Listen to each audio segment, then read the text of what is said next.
So, ito yung perfect na place pag yung mga tropa mo mahilig sa mga adventure, 'di ba?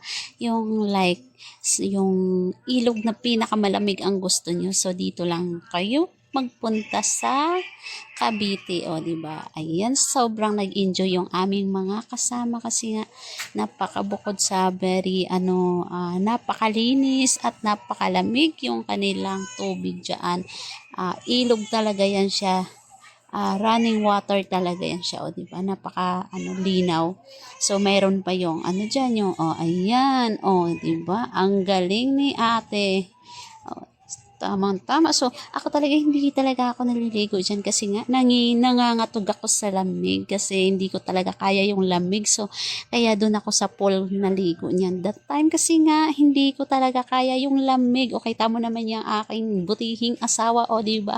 Nakapangiti na lang talaga siya sa lamig.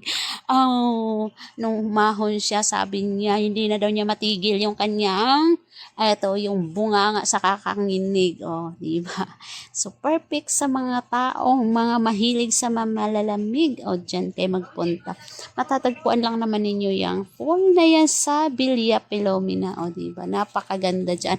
Tapos, meron din silang mga, yung parang, pwede kang gumala doon banda sa taas kasi meron silang mga hayop doon, like ostrich, basta madami silang mga hayop doon. So, na maglibang yung mga mata mo sa tanawin dyan, na mga magagandang tanawin. So, yung mga mahilig sa mga like bukid-bukid, dito lang tayo magpunta sa Cavite. Napaka-affordable din yung kanilang mga cottage at saka yung kanilang basta yun na yun. Hindi ko na maalala kung ano pa yun. Basta napakaganda talaga dyan.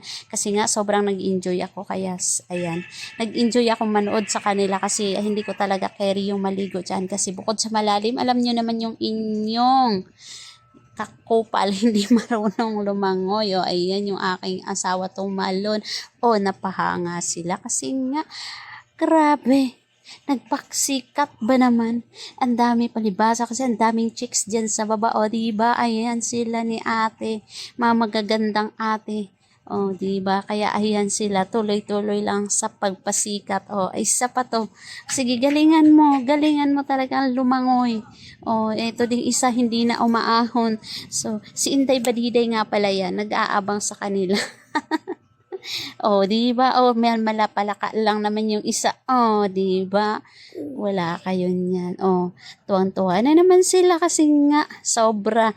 So, that time wala talaga kaming plano na maligo dyan. No? Ang amin lang is mag-long ride. Noon pa yung panahon, kasagsagan na hindi pa mahal ang gasolina. Ngayon, hindi ka na pwedeng bumiyahe kahit malapit lang kasi nakakatakot yung presyo ng gasolina. Bawal nang gumala. Pag gumala ka, maglakad ka na lang. So, ayan, that time kasi medyo kaya-kaya pa yung presyo ng gasolina. Kaya ini-enjoy namin.